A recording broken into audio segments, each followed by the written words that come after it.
Om Namo Bhagavate Vasudevaya.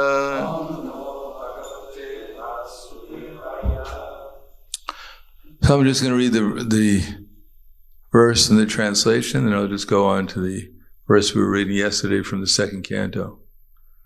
Sarvatma Vritam Mayetam Te Sugutam Apivarnitam Vyapetam Loka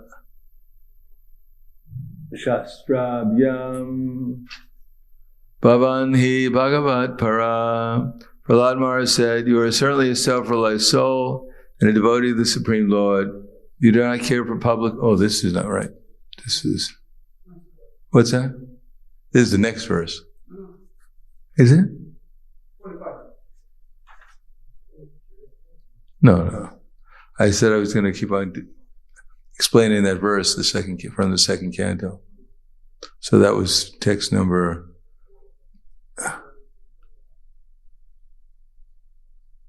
It's 44.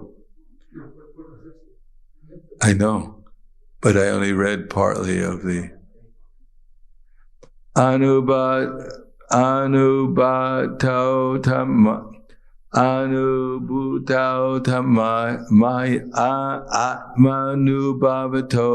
tamayam juhuyat satpadrin muni tato niriho viramet swanubhut yatmani stitaha. A learned, thoughtful person must realize that material existence is illusion. This is possible only by self-realization. A self-realized person who has actually seen the truth should retire from all material activities, being situated in self-realization. Namo Vishnu Varaya Krishna Prasthavute Srimate Bhaktivedanta Swami Namaste Saraswati Gauravani Nirvishesha Srinivadi Paskadyade Siddhartha. So this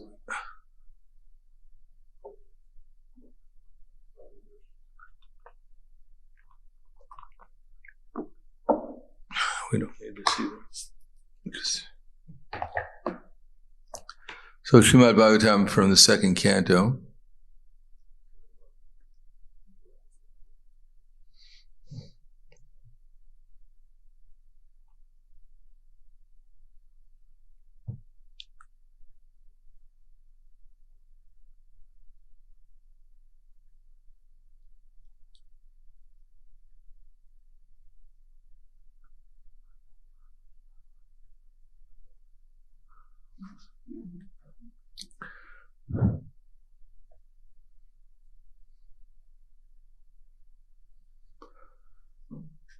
Text, second canto, chapter 2, The Law in the Heart, text number 35. We got up to the part that the presence of the Lord can be perceived, and that Krishna can be perceived always and everywhere, that he's a form direction. And I explained that form means we're looking at so many forms, we're seeing so many different things. And on the basis of that, we're given some direction what to do. If you're in the ocean and you saw water everywhere, then you probably get the direction to swim. And if you're here, you might get the direction to listen. So now how to perceive that the Paramatma in oneself? So one can perceive one's self-identification and feel positively that he exists. So everyone can feel that you exist. Anyone can't feel that you exist? Oh, that's good. He may not feel it very abruptly, but by using a little intelligence, he can feel that he's not the body. He can feel that the hand, the leg, the head, the hair, and the limbs are all his bodily parts and parcels. But as such, the hand, the leg, the head, etc., cannot be identified with his self. Everyone's following so far? Therefore, just why but don't worry, even if you don't follow, you're still not the body. All right. Therefore, just by using intelligence, he can distinguish and separate himself from all other things that he sees. So, just as we're not this body, so we're not this microphone. I hope no one thinks that they're microphone. Or the floor that you're sitting on. Just as we're not the body, we're not part of the material energy. So the natural conclusion is that the living being, either man or beast, is a seer, and he sees besides himself all other things. So we're the perceiver, and everything else is what we're perceiving. So there is a difference between the seer and the seen. Now, by a little use of intelligence, we can readily agree that the living being who sees the things beyond himself by ordinary vision has no power to see or to move independently. So although we're perceiving everything outside ourselves, but we can't decide, I think I'll walk out of my body for a while and let my body rest and I'll go to the park. No, we can't perceive unless we look through these eyes. We can't hear unless we hear through these ears. We can't move unless we move with these, either your hands or generally your legs. So all our ordinary actions and perceptions depend on various forms of energy supplied to us by nature in various combinations. Our senses of perception and of action, that is to say, our 5 perceptive senses of hearing, touch, sight, taste, and smell, as well as our 5 senses of action, namely hands, legs, speech, evacuation organs, and reproductive organs, and also our 3 subtle senses, namely mind, intelligence, and ego. 13 senses in all are supplied to us by various arrangements of gross and subtle forms of natural energy. It's equally evident that our objects of perception are nothing but the products of the inexhaustible permutations and combinations of the forms taken by natural energy. So there's energy that's solid, which is called earth, energy that which holds things together, which is called water, energy that transforms the other energies, which is called fire, energy that moves the other energies, which is called air, energies that hold everything in place, which is called ether. And everything we see around us is just transformations and permutations of these different kinds of energies. Solidity, cohesion, transformation, movement, and place. As this conclusively proves that the ordinary living being has no independent power of perception or of motion, and as we undoubtedly feel our existence being conditioned by nature's energy, we conclude that he who sees is spirit, and the senses as well as the objects of perception are material. Logical so far? Someone is following? Anyone following? More or less. Basically, everything we are perceiving, and everything we're perceiving is called material. The spiritual quality of the seer is manifest in our dissatisfaction with a limited state of materially conditioned existence. We'd like to be able to fly around this room. We'd like to fly to the moon if we could. We'd like to do so many things. We'd like to eat unlimitedly and not have any problems.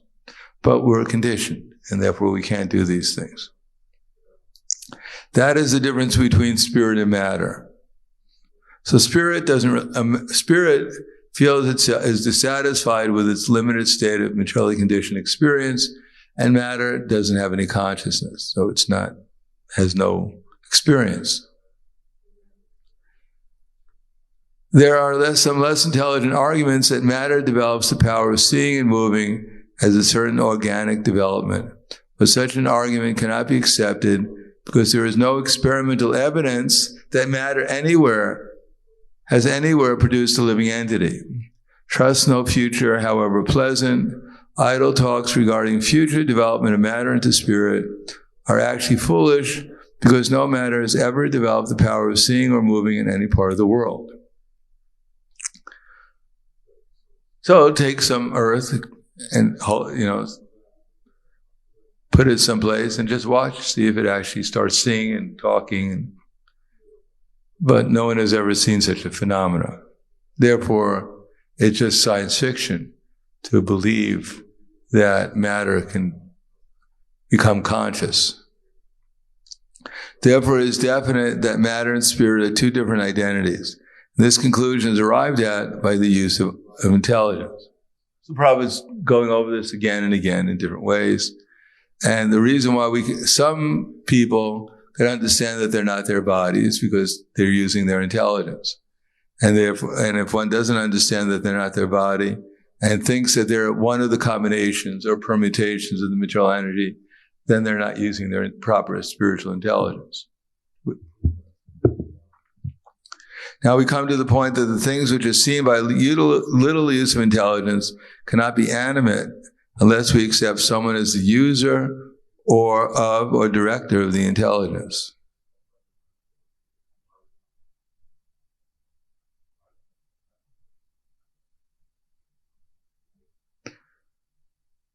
So, someone is using the intelligence, being supplied to us, and someone is applying it to us. Someone is directing us. Because not everyone sees the same way, therefore not everyone is receiving the same kind of intelligence. Although an ant, it was walking, and there are ants now, at least there's ants around where I am. If an ant is walking down this room, and we'll probably see a few of them soon. Not that I called them, but they'll be there. Then, if there are some sweets in the pujari room, the ant knows how to get those sweets quicker than we do. Because it's Krishna, someone supplying it intelligence by which it's able to find out where the sweets are. Now, we're also getting similar intelligence, but not the same amount of intelligence that the ant has for sensitivity for sweets, perception of where sweets are. But in another respect, if we preach the Bhagavatam to the ant, it won't make any difference. He's not going to understand. He's not the body. No matter how much we explain it. Even we can speak ant language, it's unlikely that in his little tiny brain will be able to comprehend the difference between himself and his ant body.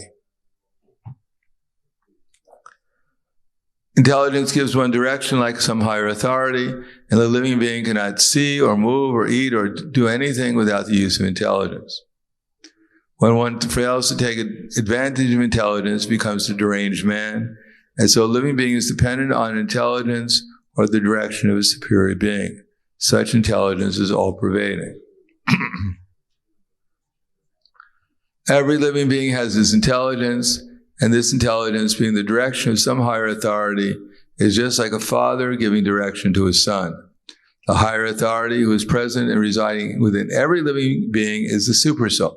In other words, we've discovered by use of our intelligence that the material energy that we're perceiving is different from ourselves, who are the perceivers. And we can do that because we have intelligence. And that intelligence is being provided to us by the supersoul within our heart. At this point of investigation, we may consider the following question. On one hand, we realize that all our perceptions and activities are conditioned by arrangements of the material nature. Yet we also ordinarily feel and say, I am perceiving or I am doing. Therefore, we can say that our material senses of perception and action are moving because we're identifying the self with the material body, and that the superior principle of super-self is guiding and supplying us according to our desire.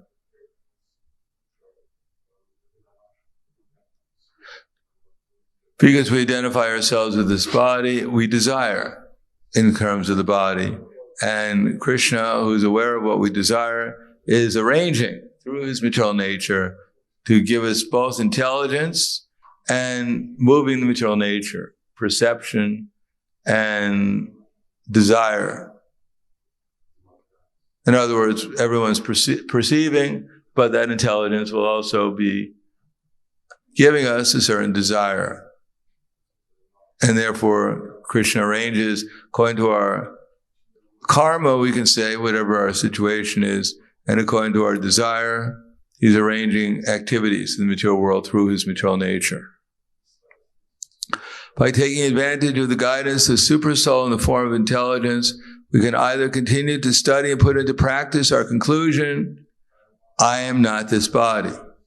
Or we can choose to remain in the false material identification, fancying ourselves with the possessors and doers. So that's our choice. Either we can identify ourselves as Krishna's servant, eternal spiritual beings, or we can dream, imagine, be an illusion, thinking that we're the doer and that we're the possessors. We possess this body and things in relation to the body, and we're the doer. We're doing so many things. Well, actually, the body is prakriti kriyamanani gunai karmani sarvashaha ahankara vimudatma kartaham iti manyate. The bewildered spirit soul, under the influence of the three modes of material nature, thinks himself to be the doer of activities which are actually carried out by the three modes. So now we'll find out about our freedom. Everyone wants to be free. So our freedom consists of what? Our desire either towards the ignorant material misconception or the true spiritual conception. That's our freedom. Either we can identify with this body or we can identify ourselves with Krishna. And on the basis of identifying with ourselves with the body, it means we're identifying ourselves with some material desire separate from Krishna. And to identify ourselves with Krishna, we identify with some desire in relationship to Krishna and his service. We can easily attain to this true spiritual conception by recognizing the super self, Paramatma, to be our friend and guide, and by dovetailing our intelligence with the superior intelligence of Paramatma. So we should know Krishna is our friend. He's there. First of all, we should know he's there. If we don't realize he's there, then we'll never ask him for, we'll never inquire from him. We'll never try to find out what he wants us to do. And we won't understand what our actual position is. But if we do that, we recognize Krishna as our friend and guide, and then we can find out what Krishna wants us to do through Guru Sadhana and Shastra, and by the inspiration, the direction of Krishna within the heart. Then the result is that we can dovetail our intelligence with that of Krishna's intelligence. See things as he sees things and do what he wants us to do. Form direction. The superself and the individual self are both spirit, and therefore the superself and the individual self are both qualitatively one and distinct from matter. But the superself and the individual self cannot be on an equal level because the superself gives direction or supplies intelligence, and the individual self follows the direction, and thus actions are performed properly. The individual is completely dependent on the direction of the superself because in every step, the individual self follows the direction of the superself in the matter of seeing, hearing, thinking, feeling, willing, etc. We're 100% dependent on Krishna. Our only choice is that do we want to be in Krishna consciousness, or do we want to think ourselves to be the doer and possessors of this material energy and act accordingly? As far as common sense is concerned, we come to the conclusion that there are three identities. What are the three identities, Ananta? Jiva, Paramatma, and Prakriti. Yes. Matter, spirit, and super spirit. Now, if we go to the Bhagavad Gita or the Vedic intelligence, we can further understand that all three identities, namely matter, individual spirit, and super spirit, are all dependent on the Supreme Personality of Godhead. The super self is a partial representation or plenary portion of the Supreme Personality of Godhead. The Bhagavad Gita affirms that the Supreme Personality of Godhead dominates all over the material world by his partial representation only. In other words, Krishna is in everyone's heart. And he's also controlling the material nature because he's in every atom. And he says, Vedaham samatitani Vartmanani to Arjuna, Bhavishnami to Bhutani, Mam tu Veda Nakashina.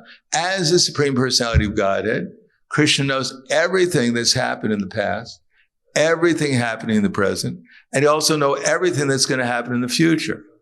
He also knows every living entity, but no one knows. Hardly anyone knows.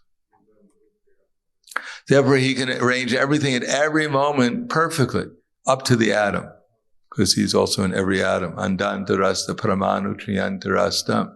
So everything down to the atom, up to the beginning of the universe, everything is arranged perfectly in this world. Therefore, there's nothing to lament about, nothing to desire, only to desire Krishna and to lament the fact that we haven't gotten Krishna. Realization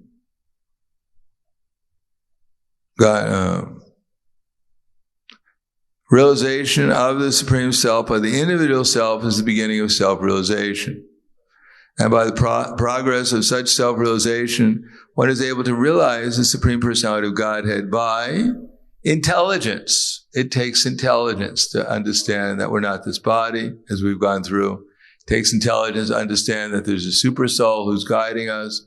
It takes intelligence to understand that the super soul is not the ultimate, that God is not simply the order supplier for the minute living entities, but he exists in the spiritual world with his ever-liberated associates.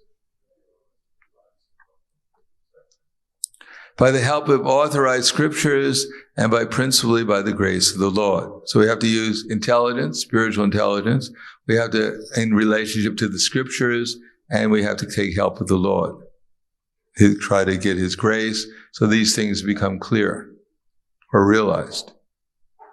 The Bhagavad Gita is a preliminary conception of the personality of Godhead, Shri Krishna, and Srimad Bhagavatam is a further explanation of the science of Godhead.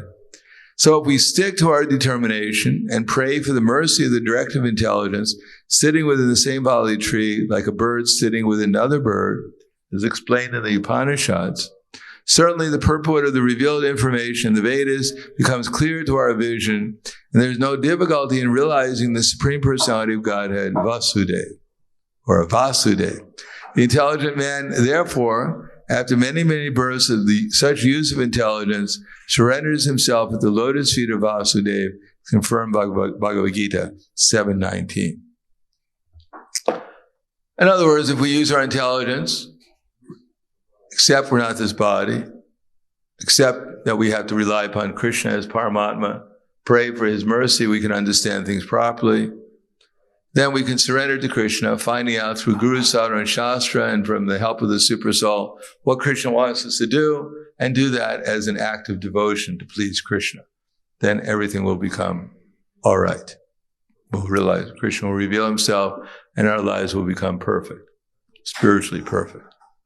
So I'll stop there. Any questions or comments? Yes. Hare Krishna Maharaj, thank you very much. I wonder, I have sometimes doubts, like either I will recognize Krishna's arrangement for me, or either he will do arrangement for me. Maybe my desire is not right. So then, like you said, that Krishna knows our past, present, and future. So if we have choice, how Krishna can know detailed our future? Because if we have choice, then future is also changing, probably. Well, right now, Krishna knows the future. If we keep on doing what we're doing, then he knows the future. And if there's some change, he'll know the future as soon as we change. Right now, he knows what's going to happen. And generally speaking, people just act according to their conditioned life.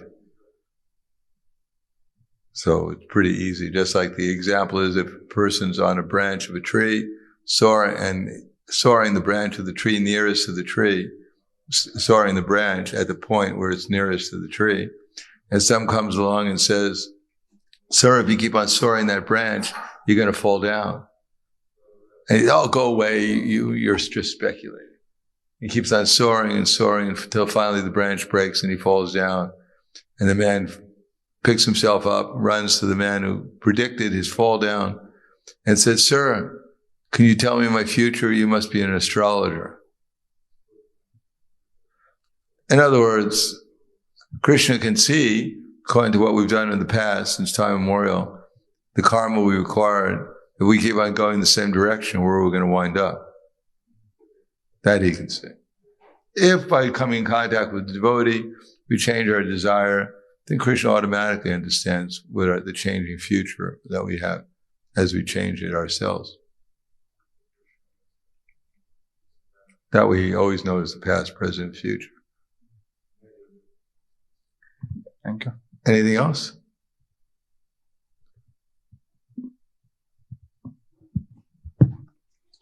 Hare Krishna. Maharaj, regarding the perception, is perception a function of intelligence or mind or? No, everything's a function of the intelligence. Without intelligence, we won't be able to perceive. But the mind is automatically involved, along with the intelligence and false ego, or pure ego. They're all involved. None of them work independently. They work together. Here it is mentioned that through intelligence we can see Paramatma and ourself. But it is said that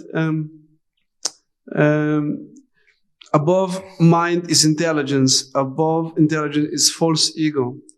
So it seems that somehow it's bypassing the false ego. Well, it's coming to pure ego, taking shelter of Krishna. When I think myself to be the servant of Krishna, then I get real intelligence by Krishna. And then my mind can see things more clearly. If I think the false ego is above the intelligence, it's not that the false ego is above the intelligence, but false ego, lusty intelligence influences the soul to acquire a false ego, which he identifies himself with the mind and senses. So when the intelligence becomes lusty, becomes contaminated, then it comes under the influence of the false ego.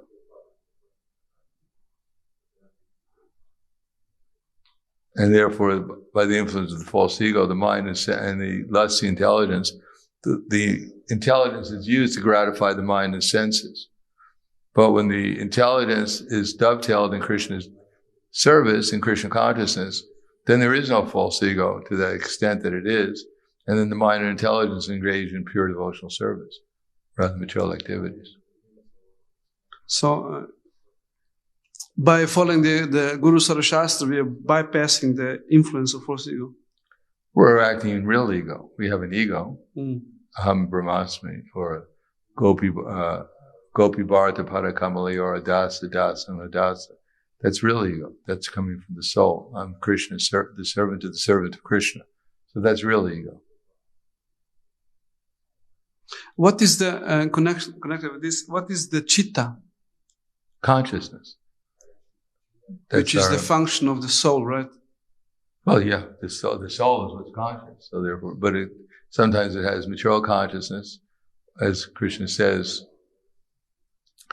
that, actually, what's the first word of that? That when the soul is defeated, paravastavatabodha jata, ivana jignasitatma tattvam, ivan kriyastavadi dhammanovai, karmatmaka yena sharira bandhaha. That as long as the soul doesn't inquire about spiritual knowledge, as long as he's not engaged in the process of self-realization, so long his mind will be covered by ignorance. As long as his mind is covered by ignorance, then his consciousness will be unclear. And as long as his consciousness is unclear, he'll have to take one body after another. So we don't accept Krishna consciousness, it means we're accepting illusory consciousness. We'll have a cloudy understanding of reality, and when we act according to that, we'll simply create karma, which will give us another body.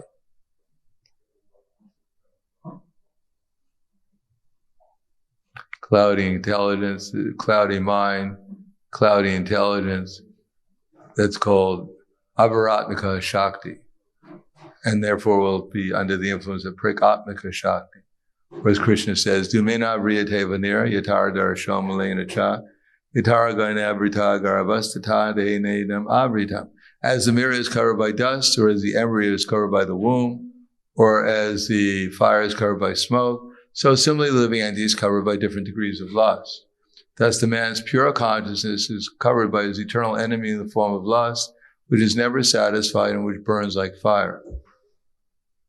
So that's the form direction. Material nature, the forms are perceived according to how much covering we have over our conscious, over our mind, how much contaminated is our intelligence and senses. Well, especially our intelligence and mind being contaminated and having a false ego, we see things, forms in a certain way.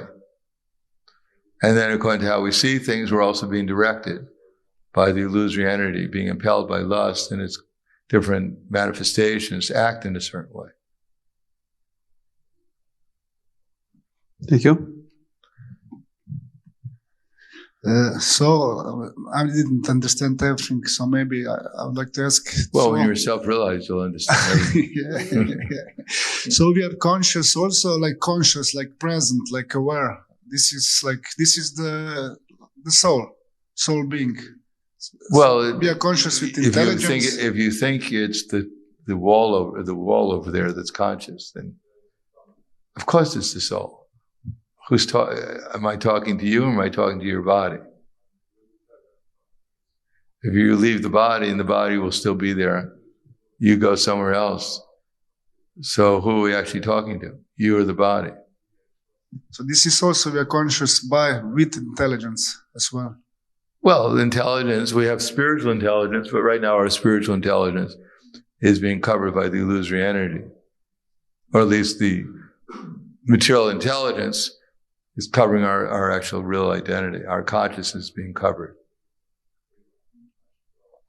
So, and the spiritual being is his body, his mind, his intelligence, his everything, his ego, they're all the same. There's no difference. But in the material world, there's a mechanism by which covers our consciousness and puts us in different types of illusion. But we're the ones who are in illusion. It's not the wall, it's not the floor, it's us.